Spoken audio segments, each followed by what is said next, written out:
Le sélectionneur d'Haïti, Sébastien Migné, souvent avant une grande compétition internationale. Est-ce que ça y est, Haïti a son camp de base aux États-Unis? Est-ce que vous savez où est-ce que vous allez vous établir avant d'affronter l'Écosse, le Brésil et le Maroc? Alors normalement, nous devrions être basés durant la compétition à Atlantic City. Voilà, c'est la tendance des derniers jours.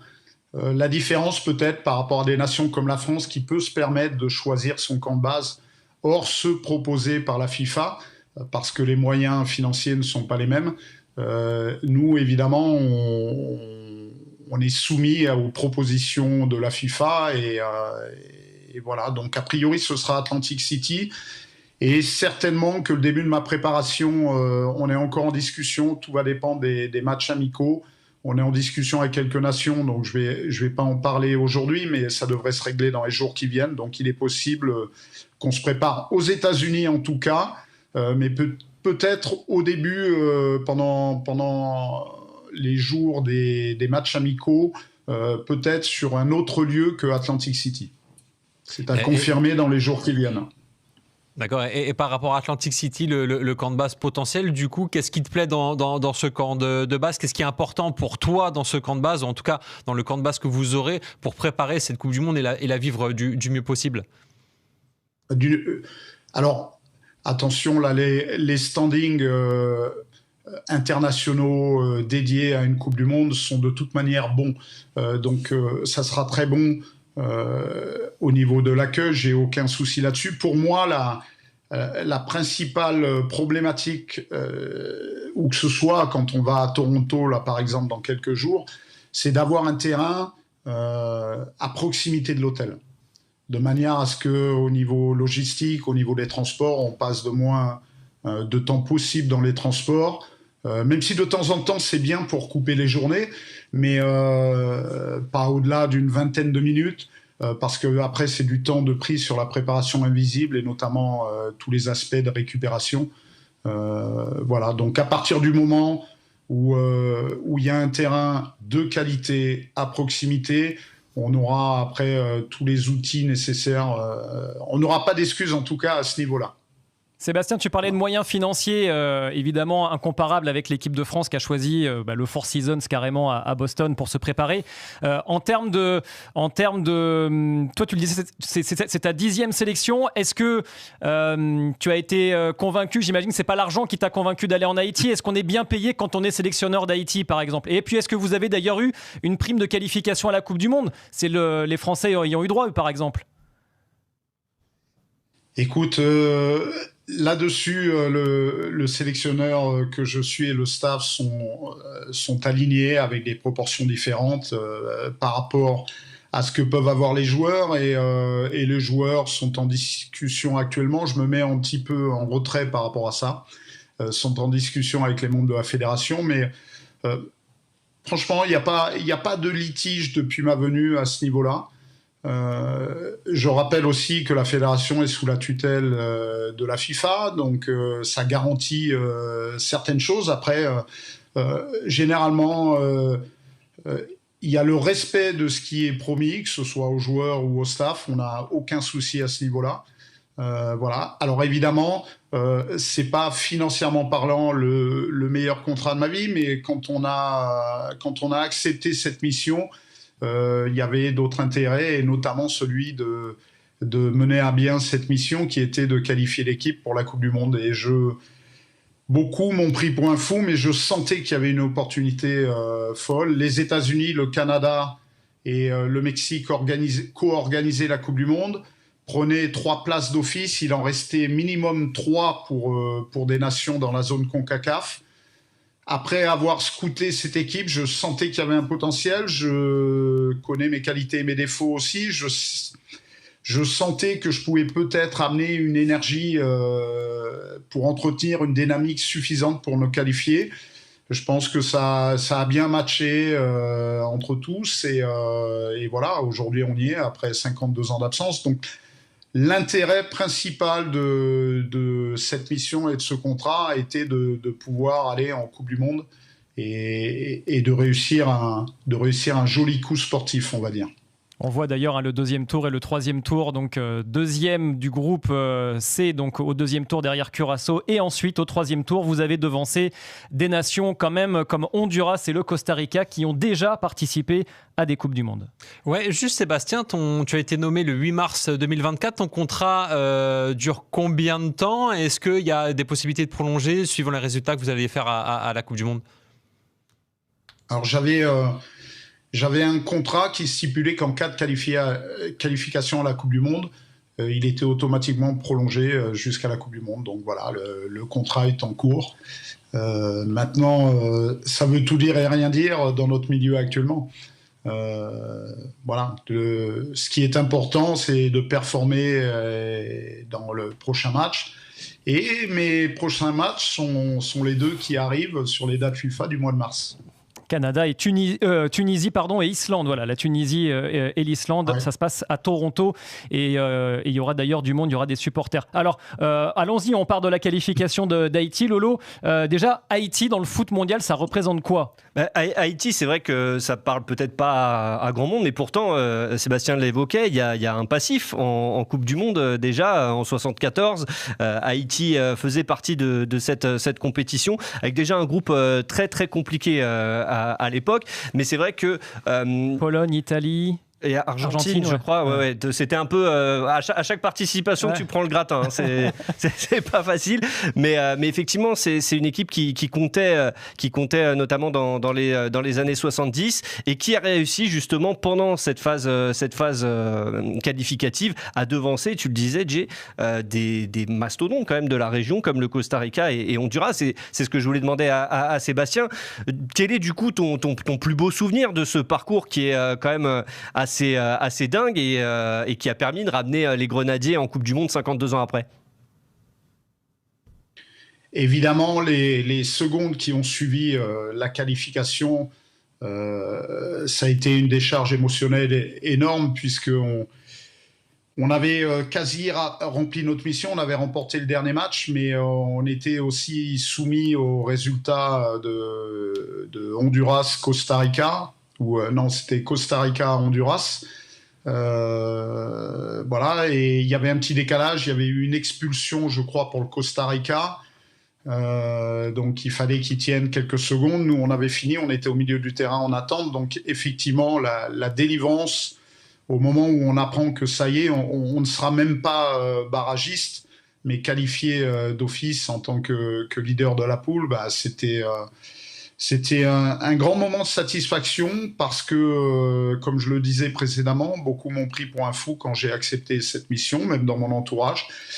Mon staff a accepté de venir par fidélité. Je pense qu'il croit aussi en moi, mais n'était pas persuadé qu'on allait réussir notre coup. Donc aussi par rapport à eux, content. Et puis in fine avec les joueurs, il y a toujours un lien affectif qui s'installe avec eux. En tout cas, c'est ce que j'essaye d'installer et de les sentir récompensés, si fiers. Et un 18 novembre, qui est l'équivalent du 14 juillet pour nous, pour Haïti, avec peut-être une dominante encore plus forte dans le sens où c'est une date qui correspond à leur indépendance. Voilà, donc ça évoquait beaucoup de choses ce jour-là. Donc c'était une grande fierté d'avoir été le meneur de troupe en fait de cette aventure. Lolo l'a dit, on va revoir le calendrier qui vous attend aux États-Unis. Sébastien, vous avez hérité, on va le dire, du groupe de la mort, le Brésil, l'Écosse, le Maroc, qui est donc désormais champion d'Afrique, même si ça aura peut-être changé d'ici là. Le Brésil, évidemment, recordman de victoire en Coupe du Monde avec 5 étoiles. Et puis l'Écosse, qui est toujours une nation difficile à manœuvrer. Calendrier, donc d'abord l'Écosse, ensuite le Brésil, puis le Maroc. Quelles sont vos ambitions, Sébastien ? Et qu'est-ce qu'il va falloir mettre en place pour espérer décrocher l'une des 3 premières places? On rappelle que les meilleurs 3e pourront accéder au 16e de finale. L'ambition, quand on s'engage dans une compétition, c'est d'essayer de performer, pas simplement d'y participer. Donc, j'avais mis une feuille de route il y a 2 ans, lors du début de mon intronisation, qui s'est terminée en filigrane. On avait la Coupe du Monde au bout et j'avais demandé... j'avais une ligne du temps, une flèche du temps avec différentes étapes à valider. Et j'avais demandé à mes joueurs sur l'avant-dernière étape d'être toujours en possibilité de pouvoir se qualifier. Et on avait en toile de fond la Coupe du Monde. Donc on l'a validé. Donc maintenant, on a construit une autre feuille de route qui nous mène jusqu'au 16e de finale de la Coupe du Monde. Voilà, donc c'est le projet que je vais présenter aux garçons la semaine prochaine, avec différentes étapes à valider. Il y a ces 2 matchs FIFA, il y aura une période de 2 mois où ils vont devoir être performants en club pour arriver dans les meilleures dispositions possibles. Il y aura ensuite des matchs de préparation et puis 3 matchs de poule où il va falloir être performant, essayer de prendre, évidemment, de répondre présent en termes d'image pour une nation comme Haïti, mais ça ne suffira pas. L'idée, c'est de prendre des points. Il y a une caractéristique différente dans cette Coupe du Monde, c'est que des meilleurs 3e seront possiblement qualifiables pour les 16e. Donc, à nous d'en faire partie. Il faudra qu'on performe à minima sur un des 3 matchs en termes de points. Donc voilà, plus tôt on les prendra, mieux ce sera. Donc on espère que dès l'Écosse, on pourra créer une certaine dynamique et un élan derrière cette équipe qui pourrait être très sympa à vivre en termes d'émotion pour mes garçons et le staff. Sébastien, juste pour rappel, Haïti, c'est donc 83e nation mondiale, l'Écosse 38e, Brésil 5e et Maroc 8e au classement FIFA. Voilà, vous avez été donc pour la première fois depuis 1974 en Coupe du Monde. Est-ce que tu as conscience que tu as marqué l'histoire? Et justement, qu'est-ce que ça te fait de savoir que tu marques l'histoire d'un pays? Parce que ça n'arrive pas tous les jours quand même. Évidemment satisfait. Après, il faut relativiser. Les joueurs, surtout, ont marqué l'histoire parce que nous, on n'existe que si les joueurs sont performants. Voilà, on a réussi modestement à faire qu'il y ait les connexions nécessaires entre eux pour devenir performants. Non, ce qui est fort, c'est que une des 2 premières nations black à se qualifier pour une Coupe du Monde, c'était Haïti en 74 avec le feu Zaïre qui est devenu la RDC depuis, et que aujourd'hui je suis à la tête de cette équipe et on revient. Donc on remet quelque part l'église au milieu du village. On retrouve un rôle que Haïti n'aurait pas dû perdre. Voilà, donc on revient sur le devant de la scène et je vais faire un petit clin d'œil parce qu'en 74, je vous ai dit les 2 nations. Et il se trouve que mon meilleur ami, Sébastien de Sabre, est aujourd'hui mon ancien partenaire de club, mon ancien joueur également, ami plus que très proche, membre de ma famille, est en passe aujourd'hui, je l'espère, de se qualifier également pour la Coupe du Monde. Donc ce serait dans notre histoire personnelle, au-delà des considérations médiatiques, ce serait fantastique tous les 2 de ramener ces 2 nations qui étaient les premières nations black qualifiées, de les ramener en Coupe du Monde. Ouais, voilà. Ce serait une histoire assez incroyable. Et ce serait encore mieux qu'il y ait des supporters haïtiens. Sébastien, pour vous encourager, alors vous avez la chance d'avoir une forte diaspora. Je crois qu'il y a 850 000 Haïtiens qui vivent aux États-Unis. Mais on a entendu dire que certains, même s'ils ont pris les billets, étaient assez craintifs de la police de l'immigration mise en place par Donald Trump. Qu'est-ce qu'on en sait aujourd'hui? À quel soutien tu t'attends aux États-Unis lors des matchs d'Haïti? Et est-ce qu'il y a un message à faire passer vis-à-vis des supporters de la sélection des Grenadiers? Alors je dirais que déjà, dans un premier temps, malheureusement, nous sommes rompus à ce genre de contraintes puisque depuis 2 ans, nous évoluons en permanence à l'extérieur, parfois dans des contrées où il y a beaucoup moins de ressortissants d'origine haïtienne. Voilà, donc on a su aussi puiser une certaine énergie pour essayer de renvoyer un message à distance au peuple haïtien, qui souffre aussi de ne pas partager ces moments avec son équipe nationale. On a su puiser une certaine force là-dedans. Il va falloir encore s'en nourrir. Après, j'espère que, justement, de par notre performance, le cœur qu'on y met, j'espère déclencher, que l'on déclenche un certain élan autour de l'équipe nationale, de manière à ce que amener les supporters vers nous. Alors évidemment, la diaspora d'origine haïtienne vivant aux États-Unis. Ce que je ne peux pas gérer aujourd'hui, c'est justement les problèmes avec la police locale. Je ne sais pas où on en sera dans 3 mois. J'ose espérer qu'une fête comme la Coupe du Monde permette que voilà, chacun puisse venir au stade dans une belle ambiance. Voilà, c'est le moins qu'on puisse espérer et j'espère que mes joueurs pourront à minima partager de belles émotions avec leurs supporters, avec des fans. Malheureusement, on n'a pas pu le faire localement. Un petit peu à Curaçao, au moment de la qualif contre le Nicaragua. Voilà, on avait 200 ou 300 supporters, mais voilà, les joueurs mériteraient plus parce que ce sont des moments rares dans une carrière. Voilà, j'espère que ce sera le cas. À nous aussi de déclencher quelque chose de manière qu'il y ait un élan sympathie autour de notre équipe. Maintenant, ça me fait peur. J'ai joué le Brésil sur la dernière Coupe du Monde avec le Cameroun. Le stade était jaune et vert aux couleurs du Brésil. Même parfois, j'ai peur que les quelques supporters haïtiens deviennent supporters brésiliens, puisqu'il y a quand même un amour du Brésil au sein d'Haïti. Voilà, ça va être à nous de se servir de ça pour avoir encore un peu plus de force dans nos joutes.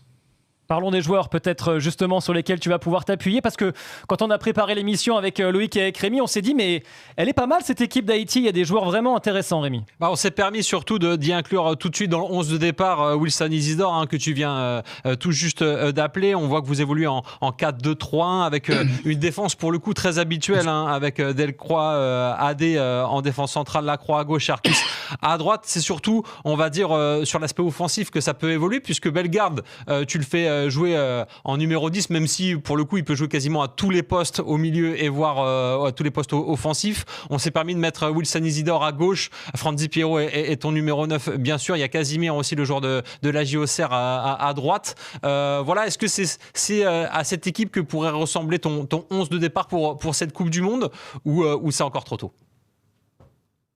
Oui et non. Il y a des idées dans l'équipe que vous me proposez.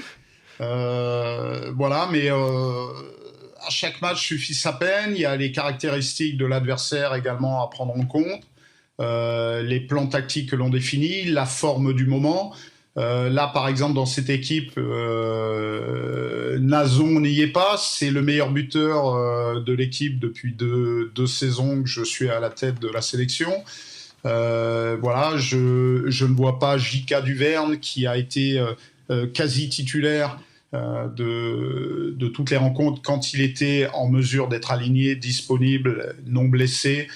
Voilà, donc beaucoup de choses peuvent se passer. J'aime bien que mon équipe soit en mouvement et que finalement elle ne soit pas figée, qu'il y ait la chance pour tout le monde. À la dernière Gold Cup, Expérience était devant Lacroix. Lacroix a repris un petit peu le lead. Est-ce que ce sera le cas au mois de juin, au moment de la Coupe du Monde?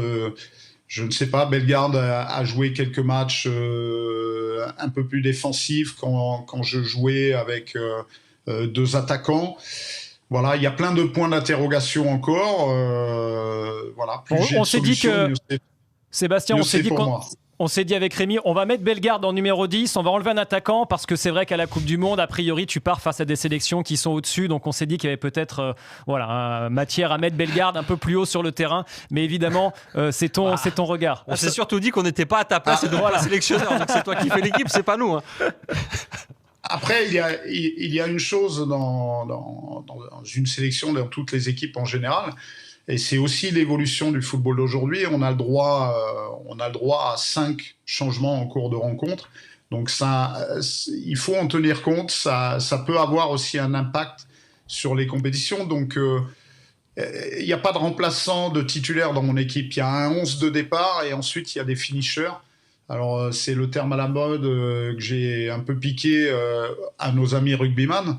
Mais voilà, des finishers, des impact players qui à un moment sont là pour profiter du travail qui a été préétabli par le 11 de départ et puis amener une énergie supplémentaire en cours de rencontre, que ce soit pour faire basculer la rencontre de votre côté ou peut-être pour conserver un résultat à un moment donné en fonction de l'évolution du score et des événements d'un match. Donc voilà, le tout, c'est d'avoir 26 joueurs connectés ensemble, concernés. En termes d'individualité, on ne sera pas plus fort que nos opposants sur cette Coupe du Monde. Sinon, ça se saurait. En revanche, collectivement, sur un match, si on est tous connectés, si on est tous positifs, on a quelques arguments pour embêter ces gros morceaux. Alors, tu avais un joueur de Première Ligue, Jean Rekner Bellegarde, qui évolue à Wolverhampton. Tu en as un deuxième désormais, c'est Wilson Isidore. C'est l'info de la semaine. Quand on a découvert la liste que tu as publiée mardi, l'attaquant de Sunderland, formé à Rennes, passé par Monaco, a choisi Haïti plutôt que la France, alors que, on le rappelle, il avait évolué notamment des U16 jusqu'au U20 chez les jeunes de l'équipe de France. Il a posté ce message sur Instagram et puis il s'est exprimé dans une vidéo postée par son club de Sunderland. Je vous propose d'écouter tout de suite Wilson Isidore sur son choix de représenter les Grenadiers. Mon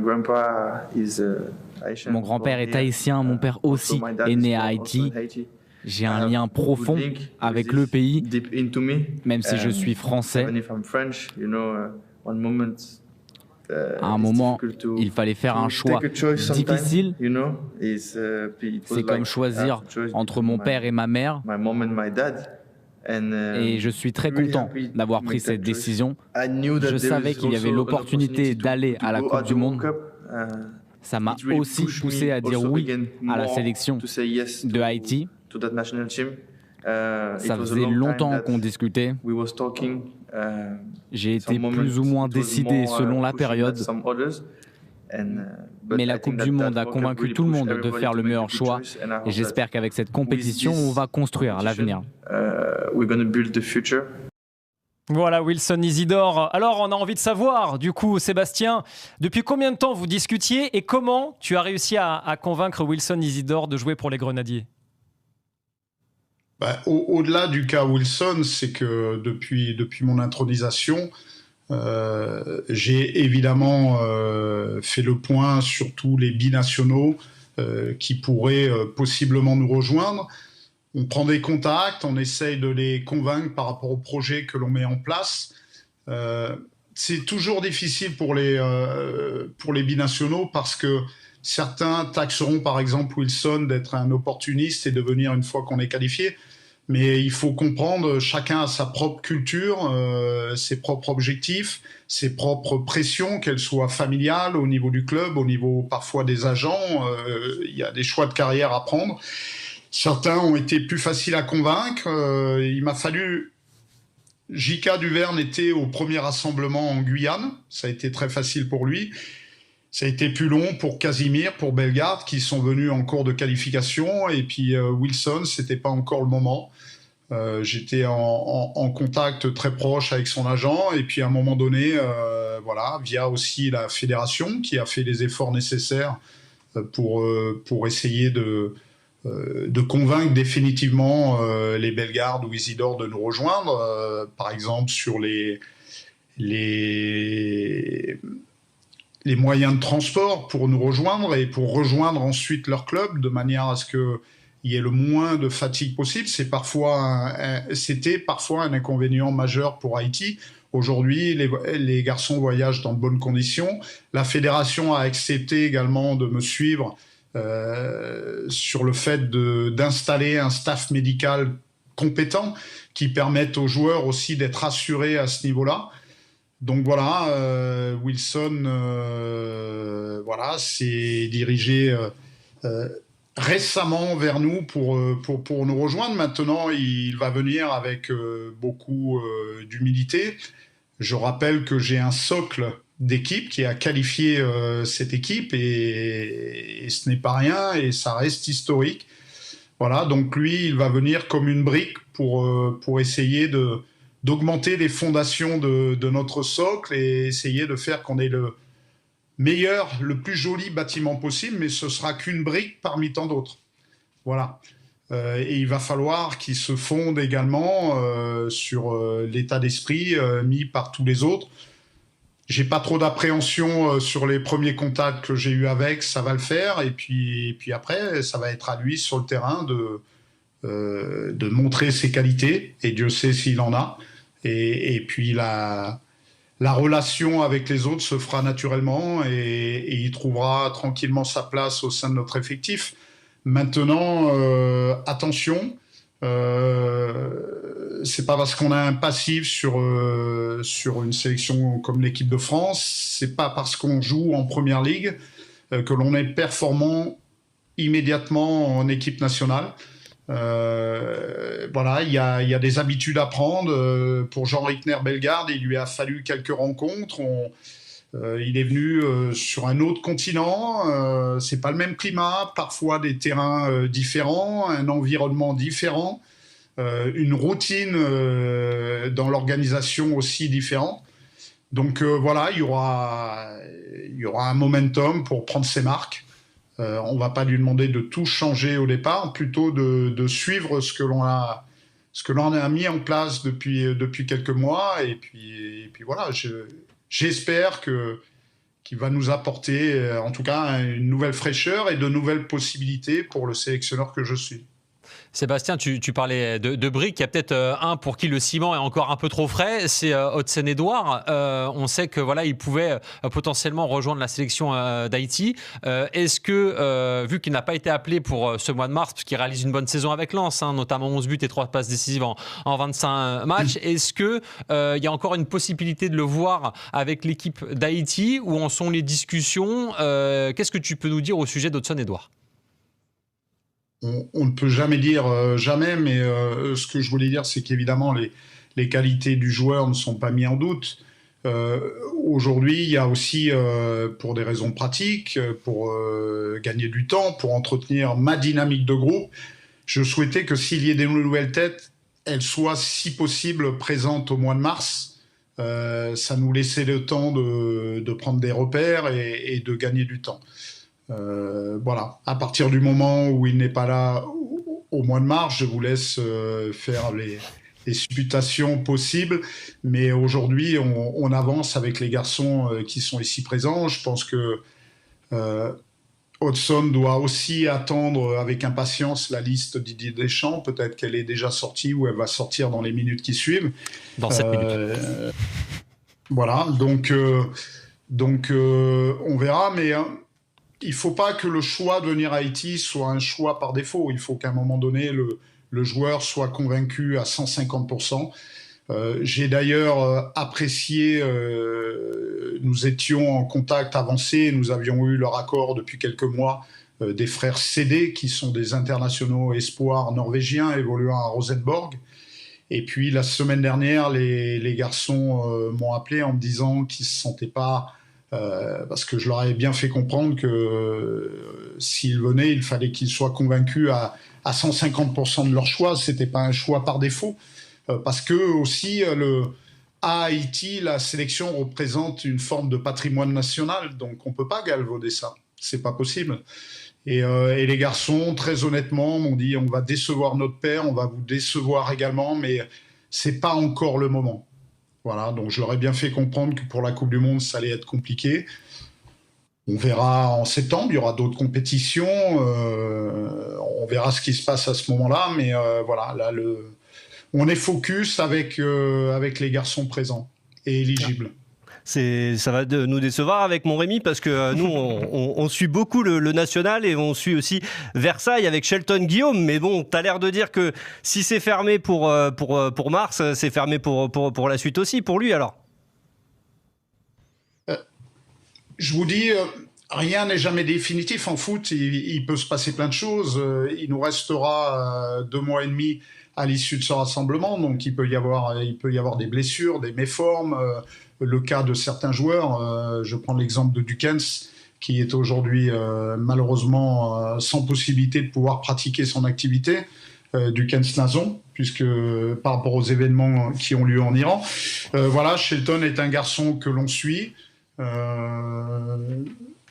Il est postulant, La différence de Shelton, c'est que lui, ça fait des mois qu'il serait venu en sélection si je l'avais sélectionné. Puisqu'on a son accord, il n'y a pas de contrainte mentale au niveau d'un choix à faire sur une sélection plutôt qu'une autre. Donc, il rentre plutôt dans la case des garçons qui sont éligibles.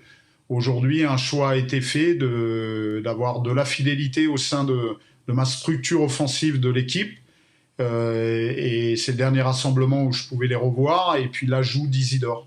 Voilà, je pense qu'on avait suffisamment d'éléments offensifs. Mais évidemment, qu'on suit ses performances, il en est à 9 buts, je crois, en national. C'est pas rien. Pour la petite histoire, je le suis depuis 2 ans, puisqu'il était avant aux Herbiers, un club vendéen qui m'est cher. Et que je suivais ses prestations de manière assidue. Sébastien Minier. Sébastien, on l'a dit, donc tu as vécu déjà beaucoup de vie, 10e sélection. Tu as commencé comme adjoint, notamment à Strasbourg et à Lens, aux côtés d'un ballon d'or, Jean-Pierre Papin. Et JPP, il avait un petit message pour toi. Écoute. Salut Seb, salut mon poteau. Avant toute chose, j'espère que tu vas bien. Évidemment, que la famille et Lola en particulier se portent à merveille. Et puis voilà, cette petite vidéo surprise, déjà pour te féliciter de cette campagne incroyable où tu as qualifié Haïti sans jamais jouer à la maison. Je trouve que c'est top, déjà, c'est top. Pour toi, pour le pays que tu as représenté. Et puis le Graal d'aller faire la Coupe du Monde. Et là, je suis sûr aussi que tu vas donner le meilleur. En faisant cette vidéo, tu savais le nombre de souvenirs qui me reviennent. Arcachon-la-Roche, Strasbourg, où on avait hyper bien bossé. Lens, où ça s'est beaucoup moins bien passé, mais où je me souviendrai toujours de ce que tu avais dit quand tu es parti. Tu avais dit, je peux vous assurer, je reviendrai. Et sincèrement, je pense que tu as tenu parole, tu es revenu. Et tant mieux pour toi, et tant mieux pour ta petite famille. Écoute, je t'embrasse bien fort, je te souhaite le meilleur, parce que tu mérites le meilleur. Et puis j'espère que très bientôt, tu vas venir passer sur Arcachon. T'es pas très loin. J'espère que t'as pas été inondé non plus. Voilà mon poteau. Je t'embrasse bien fort et puis félicitations encore. Salut. Petite réaction, Sébastien, et peut-être aussi à l'épisode auquel il fait référence, JPP, au Racing Club de Lens. Oui, forcément touché, parce que d'une manière générale dans la vie, mais aussi au niveau du foot, je fais ce métier-là, qui est j'ai jamais eu l'impression de bosser. Hein. Je m'amuse au sein de ma passion, et on le fait pour vivre des émotions. Voilà, donc fortement impacté de ce que j'entends de Jean-Pierre. Voilà, les parcours de vie, et c'est ce que j'essaye d'expliquer à mes enfants également, ce sont aussi les rencontres. Voilà, à un moment donné, mon parcours professionnel a aussi changé en le rencontrant, en le croisant. Il était sur ma route, et ça a été un accélérateur certain pour aller vers le haut niveau. Voilà, à Lens, évidemment, notre fierté, j'étais en plus jeune entraîneur, donc on prenait un coup. Jusque-là, il n'y avait eu que de la réussite. On était monté avec Strasbourg. On est arrivé dans une grosse structure en difficulté. Même des Giroud et Daniel Leclerc ont pas su s'en sortir. Donc voilà, c'était difficile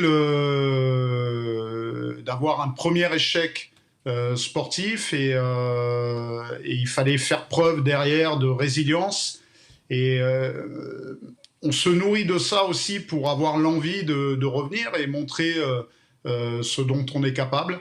Donc voilà, pour l'anecdote, et il le sait, on est des compétiteurs, on n'aime pas perdre, donc l'idée c'était de montrer qu'on avait quelques qualités, qu'on savait faire, et qu'on reviendrait vers le haut niveau. Voilà. Et c'est le cas puisque tu vas donc diriger Haïti à la Coupe du Monde. C'est déjà la fin de cette émission. On avait encore plein de questions à te poser. Ce sera l'occasion de te réinviter. Sébastien, merci beaucoup en tout cas. Bravo pour cette belle qualification. Bon match au Canada, on le rappelle, face à la Tunisie de Sabri Lamouchi et face à l'Islande en préparation à la Coupe du Monde avec donc un certain Wilson Isidore dans l'équipe et Jean-Reckner Bellegarde. Il y a une belle équipe, ça va bien se passer. On vous le souhaite, on te le souhaite. Sélectionneur. Et aussi, évidemment.